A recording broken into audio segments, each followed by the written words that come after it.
Hello दोस्तों, Omkar institution में आपका स्वागत है। दोस्तों आज है 13 अक्टूबर और आज हम मध्य प्रदेश के संदर्भ में 13 अक्टूबर का करंट अफेयर्स डिस्कस करेंगे। दोस्तों एमपीपीएससी प्रीलिम्स की इकाई 8 जिसमें मध्य प्रदेश के करंट अफेयर से संबंधित प्रश्न बनते हैं, साथ ही साथ दोस्तों राष्ट्रीय एवं अंतर्राष्ट्रीय घटनाक्रम के भी प्रश्न बनते हैं। दोस्तों हमारे इस क्लास में हम केवल मध्य प्रदेश का करंट अफेयर्स यहाँ पर डिस्कस करेंगे, क्योंकि अभी 2-3 दिन पहले जो है कुछ स्टूडेंट्स ने हमसे कहा था कि सर जो है क्लास में राष्ट्रीय एवं अंतर्राष्ट्रीय घटनाक्रम के साथ साथ मध्य प्रदेश का करंट अफेयर्स भी ऐड कर दो, ताकि एक ही क्लास में हम सारी चीजें देख पाए। लेकिन कुछ बच्चों ने फिर से जो है बोला कि सर सेपरेट सेपरेट क्लास रहेगी तो ज़्यादा बेहतर रहेगा, हम एमपी का करंट अफेयर्स एक अलग वीडियो से देखना चाहेंगे और एक वीडियो जो रहेगा जिसमें राष्ट्रीय अंतर्राष्ट्रीय घटनाक्रम रहेगा उसको हम बेहतर तरीके से उसमें देख लेंगे। इसी बात को ध्यान में रखकर यह जो क्लास फिर से सेपरेट कर दी जा रही है दोस्तों, जिसमें हम मध्य प्रदेश का करंट अफेयर्स अलग से देखेंगे और राष्ट्रीय एवं अंतर्राष्ट्रीय घटनाक्रम अलग से देखेंगे। दोस्तों इससे क्या होगा, आपका कई बार नेशनल और इंटरनेशनल करंट अफेयर्स अच्छा रहता है, एमपी का करंट अफेयर्स आपने नहीं पढ़ा हो तो आपको सेपरेट केवल एमपी का ही करंट अफेयर्स देखना पड़े, आपका समय ज़्यादा जाया नहीं होगा। चलो ये सारी बातें तो आप जानते हो, लेकिन दोस्तों अभी मैं फिर से आपसे एक बार कहना चाहूँगा दोस्तों, इस ऑपरेशन सीरीज में हम करेंट अफेयर्स के साथ साथ स्टैटिक पोर्शन भी देखते हैं, जिससे हमारी तैयारी बेहतर तरीके से क्या हो, संचालित हो सके। ठीक है, आई होप कल दशहरा था, आपने बहुत अच्छे से दशहरा मनाया होगा, आपके अंदर का आपने मेघदूत भी मार दिया होगा, रावण भी मार दिया होगा और बहुत सारी उम्मीद रखता हूँ कि आपने आपके अंदर का कुंभकर्ण भी मार दिया होगा। विद्यार्थी जीवन में दोस्तों कुंभकर्ण की जो दो बातें थी, जो दो विशेषताएं थी, वो कभी नहीं आने चाहिए। एक ज़्यादा नींद लेना, ज़रूरत से ज़्यादा नींद, और एक ज़रूरत से ज़्यादा खाना। अगर आप इन दोनों चीज़ों से बच गए तो यकीन मानो आप बेहतर लाइन पर हो और बेहतर तरीके से अपने लक्ष्य को प्राप्त कर लोगे। लेकिन अगर आप बहुत ज़्यादा खा रहे हो तो बहुत ज़्यादा खाओगे तो बहुत ज़्यादा नींद आएगी, और बहुत ज़्यादा नींद आएगी तो पढ़ाई से कहीं कहीं तक आपका कोई भी लेना देना नहीं रहेगा। चलो सेशन शुरू करते हैं। आज है 13 अक्टूबर और 13 अक्टूबर की हमारी पहली खबर क्या है दोस्तों, पहली खबर को देखते हैं हमारी मध्य प्रदेश के संदर्भ में क्या क्या है, उसको देखेंगे। फिर हम रिवीजन करेंगे हमारे कल के क्वेश्चंस का, जिसको हमने अच्छे से डिस्क्राइब किया था, अच्छे से हमने देखा था, उनको एक बार फिर से रिवीजन करते हैं जल्दी जल्दी, ताकि क्या हो जाएगा, हमारे 2 दिन का करंट अफेयर्स एक दिन में कंप्लीट हो जाएगा। ठीक है, चलो ठीक है, अब शुरू करते हैं दोस्तों हमारी आज की कहानी। और ये है मध्य प्रदेश का करंट अफेयर्स, जिसमें हम पहला प्रश्न देख रहे हैं दोस्तों। हाल ही में, ये प्रश्न इंपॉर्टेंट है दोस्तों, प्रश्न सारे जो है मैं यहाँ पर लेकर आऊंगा वो सारे आपकी एग्जाम के पॉइंट ऑफ व्यू से सारे इंपॉर्टेंट रहेंगे। चलो, हाल ही में मध्य प्रदेश के किस शहर में शरद उत्सव, अगर इसको मैं संधि विच्छेद करूंगा, शरद उत्सव समारोह 2024 का आयोजन किया जाएगा? कहाँ पर किया जाएगा दोस्तों? शरद उत्सव समारोह 2024 का आयोजन कहाँ पर होगा? सतना में होगा। ठीक है, कब से कब तक होगा? इंपोर्टेंट आपको यही याद रखना है दोस्तों, सबसे पहली बात कि शरद उत्सव समारोह कहाँ पर होगा, तो यह होगा सतना में। सतना में कब से कब तक होगा? देखो ये है शरद उत्सव, इसमें क्या होता है दोस्तों, कलाओं का जो विभिन्न विभिन्न जो कलाएं हैं उनका क्या किया जाएगा, प्रदर्शन किया जाएगा। तो यहाँ पर बहुवर्णीय कलाओं का यह समारोह है जो 16 से 18, कब तक चलने वाला है दोस्तों, ये 16 से 18 तक। याद रखना 16 से 18 अक्टूबर 2024 को शाम 7 बजे से इसका प्रारंभ होगा। कहाँ से होगा? चित्रकूट से। ठीक है, चित्रकूट कहाँ पर है दोस्तों? सतना में है। इंपॉर्टेंट फैक्ट है, आपको यहाँ पर याद रखना है, शरद उत्सव जो ये है 2024 का। ठीक है, आयोजन अवधि 16 से 18, आयोजन स्थल सतना, और आयोजनकर्ता कौन है? मध्य प्रदेश का संस्कृति विभाग तथा दीनदयाल शोध संस्थान चित्रकूट। तो आपको ये भी याद रखना कि दीनदयाल शोध संस्थान कहाँ पर है दोस्तों? चित्रकूट में। और चित्रकूट कहाँ पर है? सतना में। शरद उत्सव 2024 का आयोजन होगा सतना में। इंपोर्टेंट है, 16 से 18 अक्टूबर 2024, मतलब 2 से 3 दिन बाद जो इसका प्रारंभ होने वाला है। चलो आगे अगले प्रश्न की ओर बात करते हैं दोस्तों। शहरी प्राथमिक स्वास्थ्य केंद्रों, देखो एक बार मैं पेन चेंज कर देता हूँ, फिर हम कहानी इसकी आगे बढ़ाते हैं। शहरी प्राथमिक स्वास्थ्य केंद्रों में आयुष की सुविधा देने वाला देश का पहला राज्य कौन बन गया? दोस्तों प्राथमिक स्वास्थ्य केंद्र शहरी, एक देखो प्राथमिक स्वास्थ्य केंद्र जो है ग्रामीण क्षेत्र में भी रहते हैं, शहरी क्षेत्र में भी रहते हैं। यहाँ पर शहरी क्षेत्रों की बात कर रहा है कि शहरी क्षेत्रों में जो प्राथमिक स्वास्थ्य केंद्र है उनमें आयुष की सुविधा देने वाला देश का पहला राज्य बन गया दोस्तों मध्य प्रदेश। इंपोर्टेंट है, इंपोर्टेंट है, ये याद रख लीजिएगा दोस्तों, मध्य प्रदेश ऐसा राज्य बन गया है देश में जो अपने शहरी स्वास्थ्य केंद्र है, जो प्राथमिक स्वास्थ्य केंद्र, उनमें जो है आयुष की सुविधाएं प्रदान करेगा। अब इसमें क्या क्या होगा देखो दोस्तों, प्रदेश के लगभग 328 शहरी प्राथमिक स्वास्थ्य केंद्र। पहले तो आप ये याद रख लो कि शहरी प्राथमिक केंद्रों की संख्या कितनी है, 328, ठीक है। और इनमें जिसमें राज्य इनमें आयुष सेवाएं प्रदान करेगा और ग्रामीण क्षेत्रों में इन सुविधाओं का विस्तार भी कर रहा है। अब धीरे धीरे फिर ग्रामीण क्षेत्रों में भी इन व्यवस्थाओं का क्या करेगा, इन सुविधाओं की क्या करेगा, वहां पर भी उपलब्धता पहुंचाई जाएगी। और अगला बिंदु दोस्तों यहाँ पर जनजातीय क्षेत्रों में आयुष डॉक्टरों की संख्या में मध्य प्रदेश का तीसरा स्थान है। जो जनजाति बहुल क्षेत्र है वहां पर जो है मध्य प्रदेश में जो आयुष डॉक्टर है, इन आयुष डॉक्टरों की संख्या में अगर देखा जाए तो मध्य प्रदेश कौन से नंबर पर है, तीसरे नंबर पर है। पहले नंबर पर दोस्तों उड़ीसा है, जो जनजातीय क्षेत्रों में आयुष डॉक्टर सबसे ज्यादा अवेलेबल कहाँ पर है, उड़ीसा में। फिर है दोस्तों छत्तीसगढ़ में। मध्य प्रदेश जो है ये तीसरे नंबर पर है। इंपॉर्टेंट है, स्वास्थ्य से संबंधित प्रश्न भी बन सकता है और जनजातियों से संबंधित भी प्रश्न बन सकता है। ये बात आप यहाँ पर अच्छे से याद रखना। राज्य ने 2005 के बाद अपने स्वास्थ्य बुनियादी ढांचे में उल्लेखनीय सुधार किया है तथा उप स्वास्थ्य केंद्रों और सामुदायिक स्वास्थ्य केंद्रों की संख्या में वृद्धि की है। लगातार जो है मध्य प्रदेश सरकार स्वास्थ्य के क्षेत्र में अपना महत्वपूर्ण रोल निभा रही है। आप जानते हो हाल ही में अगर देखो 328 स्वास्थ्य केंद्र है शहरी क्षेत्रों में, प्राथमिक स्वास्थ्य केंद्र, तो एक बड़ी उपलब्धि है। और दोस्तों आयुष के मामले में जैसे जो जनजाति क्षेत्रों में आयुष डॉक्टर जो है इनको पहुंच वहां तक हो, इसमें भी मध्य प्रदेश का स्थान तीसरा है। तो यहाँ पर ये बात भी हमारे लिए क्या है, गौरवपूर्ण बात है, क्योंकि दोस्तों थोड़े समय बाद हम भी जो है उड़ीसा और छत्तीसगढ़ की रैंक में आ जाएंगे, ठीक है। चलो आगे बात करते दोस्तों अगले प्रश्न की ओर हमारे। हाल ही में मध्य प्रदेश के किस जिले में ग्राम विकास सम्मेलन का आयोजन किया गया है? ग्राम विकास सम्मेलन दोस्तों इंपॉर्टेंट है, ग्राम विकास सम्मेलन। ये आप यहाँ पर याद रखना कि ग्राम विकास सम्मेलन का आयोजन कहाँ पर हुआ है। ये हुआ है दोस्तों सीहोर में। सीहोर में एक गांव है भेरुंदा, ये नाम भी याद रख लो इस गांव का, भेरुंदा इस गांव का नाम है जो सीहोर में है, ठीक है।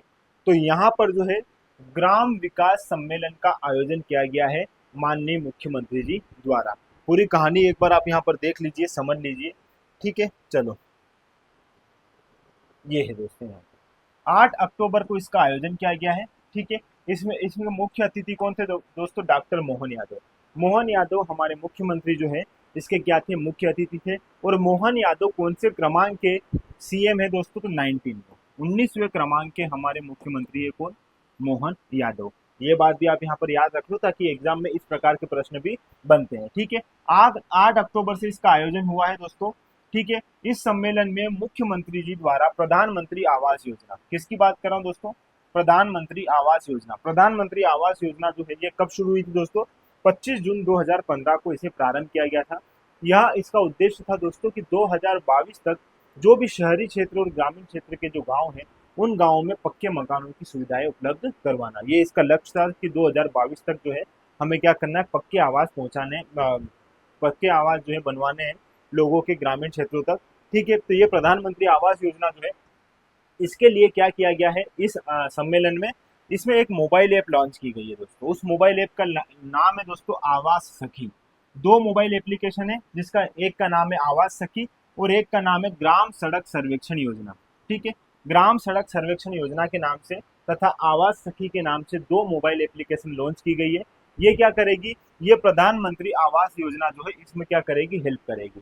कहाँ कहाँ कितने कितने घर बने हैं, कहाँ कहाँ बनाने हैं, इन सारी बातों की क्या देगी, जानकारी देगी। तो यह किस सम्मेलन में जो है हुआ? तो यह सम्मेलन कौन सा है दोस्तों? ग्राम विकास सम्मेलन, ठीक है। ग्राम विकास सम्मेलन जो है इस सम्मेलन में जो है इन 2 एप्लीकेशन का क्या किया गया है, लॉन्च किया गया है इन 2 एप्लीकेशन को। और ये कहाँ से शुरू हुआ है, ये सम्मेलन कहाँ पर हुआ है? सीहोर के भेरुंदा में। इंपॉर्टेंट है सीहोर का भेरुंदा दोस्तों, ये नाम आपको यहाँ पर याद रखना है, ठीक है। और सबसे इंपॉर्टेंट डेट, इसके साथ साथ आपको ये बात भी याद रखनी, प्रधानमंत्री आवास योजना कब शुरू हुई थी? 25 जून 2015। दोस्तों आप जानते हो एमपीपीएससी प्रीलिम्स में अगर आपने देखा होगा सीधे सीधे योजनाएं पूछी जाती है। कौन सी योजना कब प्रारंभ की गई थी और किस शहर से प्रारंभ की गई थी, बस इतना आपको याद रखना होता है। तो आप यहाँ पर प्रधानमंत्री आवास योजना को भी याद रख लीजिएगा, 25 जून 2015 को शुरू की गई। कई बार हम क्या करते हैं, जो लेटेस्ट हमारी योजनाएं चलती है उन सबके पीछे भागते हैं, लेकिन आयोग कौन सी डेट पूछ लेता है? 2015 की, 1990 तक की, 1995, 2001, 2004, ये जो सामान्य सी डेट जो हमने कई बार पढ़ी है वो डेट हमारे सामने आ जाती है, लेकिन हम करेंट का जो जितनी जितनी योजना है उनको पढ़कर चले जाते हैं। लेकिन साथ में आपको कुछ ऐसी जो महत्वपूर्ण योजनाएं थी उनके बारे में भी विशेष रूप से ध्यान रखना चाहिए। ठीक है, तो यहाँ पर ये डेट इंपॉर्टेंट है, इसको अच्छे से समझिएगा। चलो आगे बात करते दोस्तों। उस्ताद अलाउद्दीन खां महोत्सव मध्य प्रदेश के किस शहर में शुरू किया गया था? दोस्तों अलाउद्दीन खां, आप नाम जानते हो, इनके बारे में आपने कितनी ही बार पढ़ा है। तो ये कहाँ से संबंधित है दोस्तों? ये मेहर मेहर घराने से इनका संबंध है, और ये सतना से है। मेहर कहाँ है दोस्तों? सतना में। और मेहर घराने से किनका संबंध है? उस्ताद अलाउद्दीन खां का। उस्ताद अलाउद्दीन खां के बारे में आप जानते हो दोस्तों, यह जो है सितार वादक है। इसके साथ साथ इनका जन्म बांग्लादेश में हुआ था, फिर ये भारत आए और फिर भारत में मेहर में ही बस गए, और फिर यहीं से इन्होंने संगीत की शुरुआत की और संगीत को एक अलग ही लेवल पर ले गए। थोड़ी सी इनकी कहानी समझ लेते हैं दोस्तों उस्ताद अलाउद्दीन खां की। इनके पुत्र है अकबर अली खां, वो भी आप जानते हो। थोड़ा सा यहाँ पर आज आपको मैं सारी चीजें क्लियर करवा दूंगा ताकि आपको इनके नाम और इनके पुत्र के नाम को लेकर कोई कंफ्यूजन नहीं रहेगा और ना यहाँ से आपको कभी कोई दिक्कत आएगी। देखो, ये 50 क्रमांक का जो है समारोह होगा। फिर पहली बात आपको यहाँ पर याद रखना है, कौन से क्रमांक का उस्ताद अलाउद्दीन खां जो है संगीत समारोह हुआ है? ये 50वें नंबर का हुआ है। ये बात इंपॉर्टेंट है, याद रखना। ठीक है, और ये कब से कब तक दोस्तों? 8 से 10 अक्टूबर 2024 तक ये चला है। कब से कब तक? 8 अक्टूबर से लेके 10 अक्टूबर 2024 तक। स्टेडियम ग्राउंड कौन सा? मेहर। मेहर कहाँ पर है दोस्तों? सतना में। यहाँ पर ये दो बात याद रखना, 8 से 10 अक्टूबर, दूसरा 50वें क्रमांक का। ठीक है, कहाँ पर? मेहर में, सतना में। चलो थोड़ी सी इनकी कहानी समझ लेते हैं।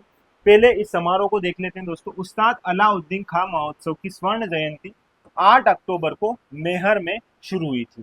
कौन से क्रमांक की दोस्तों? 50वें क्रमांक की। ठीक है, ये बात आपको पता है। चलो, यह महोत्सव मध्य प्रदेश संस्कृति विभाग, उस्ताद अलाउद्दीन खां संगीत एवं कला अकादमी तथा मेहर जिला प्रशासन, इनके द्वारा संयुक्त रूप से किया गया है। ठीक है, इसका आयोजन जो है किन किन के द्वारा दोस्तों? मध्य प्रदेश संस्कृति विभाग, उस्ताद अलाउद्दीन खां संगीत एवं कला अकादमी तथा मेहर जिला प्रशासन द्वारा इसका आयोजन किया गया है। ठीक है, ये बेसिक बात है जो आपको पता होनी चाहिए। यह 3 दिवसीय कार्यक्रम 10 अक्टूबर तक चला, जिसमें प्रसिद्ध संगीतकार उस्ताद अलाउद्दीन खां की जयंती मनाई गई। और ये जयंती कौन सी थी? 50वें क्रमांक की। थोड़ा सा यहाँ पर समझ लेते हैं इन दोनों को दोस्तों। ये है उस्ताद अलाउद्दीन खां, ठीक है, और ये इनके पुत्र हैं जिनका नाम है यहाँ पर अली अकबर खां। ठीक है, ये अली अकबर खां है, और ये जो है इनके पिताजी जिनका नाम है दोस्तों उस्ताद अलाउद्दीन खां। दोनों मेहर घराने से संबंधित है। कहाँ से संबंधित है दोस्तों? दोनों जो है कहाँ से? मेहर घराने से। ठीक है, दोनों जो है क्या बजा रहे हैं? आप यहाँ पर चित्र में देख पा रहे हो दोस्तों, दोनों जो है सरोद वादक है। क्या है? सरोद वादक। क्योंकि एग्जाम में ये पूछा जाता है कि यह जो है उस्ताद अलाउद्दीन खां किस वादक से संबंधित है, या कौन सी जो है इनकी जो है संगीत में ये कौन सी वीणा बजाते हैं, वादक बजाते हैं, सितार बजाते हैं, ठीक है, सरोद बजाते हैं, तबला बजाते हैं। ये इस प्रकार से प्रश्न बनता है दोस्तों, तो आप यहाँ पर याद रखना सरोद वादक है ये। ठीक है, संबंधित घराना मेहर घराना, दोनों जो है मेहर घराने से संबंधित है। बात कर लेते हैं थोड़ी सी इनके बारे में और दोस्तों। तो इनका जन्म हुआ था नबी नगर बांग्लादेश में। उस्ताद अलाउद्दीन खां जो है इनका जन्म हुआ था दोस्तों बांग्लादेश में। ठीक है, और मृत्यु हुई थी 6 सितंबर 1972 मेहर में। ठीक है, तो ये इनके बारे में कुछ विशेष सत्य है जो एग्जाम में पूछे जाते हैं। पहली बात तो ये किस घराने से संबंधित है, ये बात याद रखना आप। क्या बजाते हैं दोस्तों? सितार वादक। ठीक है, इनके पुत्र का नाम क्या है? अली अकबर खां। ये आप अली अकबर खां देख रहे हो, ये भी सितार वादक है और ये भी मेहर घराने से संबंधित है। आई होप आपको सारी बातें यहाँ पर अच्छे से समझ में आई होगी, क्योंकि इस प्रकार से ही प्रश्न बनते हैं। ठीक है दोस्तों, अब जो हमने कल हमारे क्वेश्चन देखे थे मध्य प्रदेश करंट अफेयर्स के संदर्भ में, उन सबका अच्छे से यहाँ पर जल्दी जल्दी हम क्या कर लेते हैं? रिवीजन कर लेते हैं, ताकि कल का और आज का 2 दिन का आपका करंट अफेयर्स एक ही साथ अच्छे से क्या हो जाए? कंप्लीट भी हो जाए, प्लस कल जो आपने पढ़ा था उसका अच्छे से रिवीजन भी हो जाए, ताकि वो लंबे समय तक आपको क्या रहे? याद रहे। ठीक है, चलो पहला प्रश्न था, हाल ही में 17 से 27 अक्टूबर तक आयोजित होने वाले 21वें दिव्यांग कला मेला 2024 का आयोजन मध्य प्रदेश के किस शहर में होने जा रहा है? दोस्तों जबलपुर में यह होगा। ठीक है, और यह जो है आयोजन जो है दिव्यांग कला समारोह जो रहता है या कला मेला जो रहता है, ये केंद्र सरकार द्वारा आयोजित किया जाता है। ठीक है, तो यह मध्य प्रदेश में जबलपुर में आयोजित किया जाएगा, और जो 21 क्रमांक का है, इसमें जो दिव्यांग जन जो है वो अपने क्या देते हैं यहाँ पर? अपने जो प्रोडक्ट जो है उत्पाद जो ये बनाते हैं उनका प्रदर्शन करते हैं। ठीक है, ये बात आप यहाँ पर याद रखना। जबलपुर में जो है इसका आयोजन किया जाएगा। हाल ही में प्रदेश में पहली स्पोर्ट्स मेडिसिन यूनिट किस मेडिकल कॉलेज में स्थापित की जा रही है? दोस्तों किसकी बात कर रहा है? स्पोर्ट्स मेडिसिन यूनिट की। अगर स्पोर्ट्स मेडिसिन यूनिट की बात कर रहा है तो यहाँ पर सीधी सीधी बात समझ में आ रही है कि जो भी हमारे स्पोर्ट्स से संबंधित खिलाड़ी है उनको तुरंत जो है मेडिसिन की यूनिट जो है उसके माध्यम से उनका उपचार तुरंत जो है करवा दिया जाएगा। उनको किसी प्रकार की यदि इंजुरी होती है, उनको कुछ लग जाती है, तो तुरंत उनका उपचार संभव हो पाएगा इस यूनिट के माध्यम से। तो यह जो है मध्य प्रदेश की पहली यूनिट होगी मेडिसिन के संदर्भ में, जो मध्य प्रदेश के गांधी मेडिकल कॉलेज में शुरू की जाएगी। गांधी मेडिकल कॉलेज कहाँ पर है दोस्तों? भोपाल में। ठीक है, इसी प्रकार गजरा राजे मेडिकल कॉलेज मध्य प्रदेश का पहला मेडिकल कॉलेज था जो 1946 में ग्वालियर में स्थापित किया गया था। ये बात भी आप यहाँ पर याद रखना। नीचे कौन सा दोस्तों? Mahatma Gandhi medical college. इसको दोस्तों महात्मा गांधी मेमोरियल नाम से भी जाना जाता है और ये कहाँ पर है? ये इंदौर शहर में। ठीक है, चलो फिर बात करते हैं दोस्तों अटल बिहारी वाजपेयी मेडिकल कॉलेज। ये कहाँ है? ये विदिशा में। ये कहाँ पर है दोस्तों? विदिशा में। तो ये कुछ प्रमुख तथ्य जो है आपको यहाँ पर भी याद रखना है। इस प्रकार से भी एग्जाम में प्रश्न बन सकते हैं। चलो आगे बात कर लेते हैं दोस्तों। हाल ही में देश में पहली बार पेपरलेस वोटिंग की शुरुआत भोपाल जिले के किस गांव में हुई थी? दोस्तों पंचायत के उपचुनाव हुए थे भोपाल के एक छोटे से गांव में जिसका नाम है रतुआ रतनपुर। और इस रतुआ रतनपुर में पहली बार जो है यहाँ पर पेपरलेस वोटिंग की शुरुआत की गई। अब इस पेपरलेस वोटिंग के संदर्भ में अगर मैं बात करूं तो ये मध्य प्रदेश में पहला ऐसा स्थान है जहां पर इस प्रकार की वोटिंग की गई। और लगभग अगर संभवतः अगर देखा जाए तो भारत में भी पहला ऐसा राज्य बन गया है मध्य प्रदेश जिसने अपने यहाँ पर क्या बनाई है दोस्तों? पहली बार पेपरलेस वोटिंग की शुरुआत करवाई है। ठीक है, इंपॉर्टेंट है, ये नाम याद रखना। रतुआ रतनपुर कहाँ पर है दोस्तों? भोपाल में। भोपाल जिले का एक गांव है और अभी हाल ही में जो उपचुनाव हुए थे यहाँ के पंचायत के, उसमें इसका जो है शुरुआत किया गया। ठीक है, याद रखना। और आप जानते हो पंचायत और इनके जो चुनाव है ये राज्य निर्वाचन आयोग करवाता है। ये बेसिक सी बात जो है आपको पता होनी चाहिए। चलो आगे बात करते हैं। हाल ही में माननीय मुख्यमंत्री ने मध्य प्रदेश में गुड़ी पड़वा पर्व को किस दिवस के रूप में मनाए जाने की घोषणा की है? दोस्तों मार्च 2025 से उज्जैन से इस दिवस की शुरुआत होगी। आने वाले जो 2025 में मैं बात कर रहा हूँ, मार्च से 30 मार्च के अराउंड जो है इसकी शुरुआत होगी और इसका नाम रहेगा षष्ठी आरंभ दिवस। पहले ये नाम क्या हुआ करता था दोस्तों? गुड़ी पड़वा। अब गुड़ी पड़वा का नाम हो जाएगा षष्ठी आरंभ दिवस। ठीक है, तो ये हमारे माननीय मुख्यमंत्री जी जो है इनके द्वारा इसकी शुरुआत की गई है। तो ये बात भी आप यहाँ पर याद रखना क्योंकि यहाँ से भी आपके सामने प्रश्न बन सकते हैं। ठीक है, और हमारे माननीय मुख्यमंत्री जो है दोस्तों, जो मोहन जी यादव है, ये कौन से क्रमांक के हमारे मध्य प्रदेश के मुख्यमंत्री हैं? ये बात आप मुझे कमेंट सेक्शन में लिखकर जरूर बताना। ठीक है, आगे ही मैंने थोड़ी देर पहले चर्चा की थी ये किस क्रमांक के, तो आपको अभी कमेंट सेक्शन में मुझे ये बात भी बतानी है। ठीक है, तो आज के हमारे इस सेशन में हमने लगभग दोस्तों सारे जो हमारे दिन के करंट अफेयर्स 13 अक्टूबर और 12 अक्टूबर का था उसको अच्छे से यहाँ पर देख लिया है। ठीक है, तो दोस्तों यदि हम डेली हमारी करंट अफेयर्स की क्लास को देखेंगे तो यूनिट 8 का सारा सेगमेंट जो हम यहाँ पर कंप्लीट कर पाएंगे। यहाँ पर हम मध्य प्रदेश के संदर्भ में देखेंगे और सुबह जो क्लास रहती है हमारी राष्ट्रीय अंतर्राष्ट्रीय घटनाक्रम की, उसे भी देखना मत भूलिएगा दोस्तों। जो व्यवस्थित तथा जो आपकी एग्जाम के लिए जरूरी करंट अफेयर्स है हम उसी पर चर्चा करते हैं, अन्यथा किसी ऐसे मुद्दों पर हम बात नहीं करेंगे क्योंकि दोस्तों दिन भर में बहुत सारी ऐसी घटनाएं रहती है करंट अफेयर्स से संबंधित जो राष्ट्रीय अंतर्राष्ट्रीय संदर्भ में होती है, लेकिन एग्जाम के लिए क्या जरूरी है बस उनको देखना आवश्यक रहता है। ठीक है, तो हम उन सारी बातों को भी देखते हैं, प्लस यहाँ पर मध्य प्रदेश का करंट अफेयर्स भी देखेंगे। तो हमारी जो एमपीपीएससी प्रीलिम्स की, किसकी बात कर रहा हूँ दोस्तों? एमपीपीएससी प्रीलिम्स की। एमपीपीएससी प्रीलिम्स की जो हमारी यूनिट 8 है ये क्या हो जाएगी? कंप्लीट हो जाएगी, जो हम 2025 में एग्जाम देने वाले हैं। ठीक है, तो ये कुछ बातें हैं जो आपको मैं बता देना चाहूंगा। और दोस्तों इसी को टारगेट करते हुए 15 नवंबर से हमारी बैच प्रारंभ हो रही है। 15 नवंबर से जो है एमपीपीएससी प्रीलिम्स 2025 को टारगेट करते हुए हमारी बैच प्रारंभ हो रही है। यदि आप उससे जुड़ना चाहो तो हमारे नंबर जो मैं यहाँ पर लिख रहा हूँ 9171212047, इस नंबर पर कॉल करके आप बात कर लीजिएगा। मेन से संबंधित भी, प्रीलिम से संबंधित भी। ऑफलाइन आप ज्वाइन करना चाहते हो तो ऑफलाइन, ऑनलाइन आप ज्वाइन करना चाहते हो तो ऑनलाइन। ठीक है, इसके साथ साथ दोस्तों मात्र 999 में आपको प्रीलिम्स की पूरी प्रिपरेशन करवाई जाएगी और 10 यूनिट्स के नोट्स भी जो है आपको प्रोवाइड करवाए जाएंगे। और इसके साथ साथ test series plus doubt session भी रहेगा। बहुत अच्छे से हमारी क्लास रहेगी। और यदि आपने अभी शुरू कर दिया है पढ़ना दोस्तों, तो यूट्यूब पर मैं यूनिट 6 को भी कंप्लीट करवा रहा हूँ। आपने देखा होगा यूनिट फर्स्ट जल्दी ही लेकर आने वाला हूँ। यूनिट 4 जो है ये भी जो है शुरू होने वाली है, और यूनिट 8 तो चल ही रही है। तो कुछ यूनिट जो है मैं आपको यहाँ पर भी अच्छे से कंप्लीट करवाऊंगा, जिसमें आपको कहीं भटकने की आवश्यकता नहीं पड़ेगी। ठीक है, तो इस प्रकार दोस्तों हमसे जुड़े रहिए, और जुड़े रहने के लिए आपका बहुत बहुत धन्यवाद। Thank you.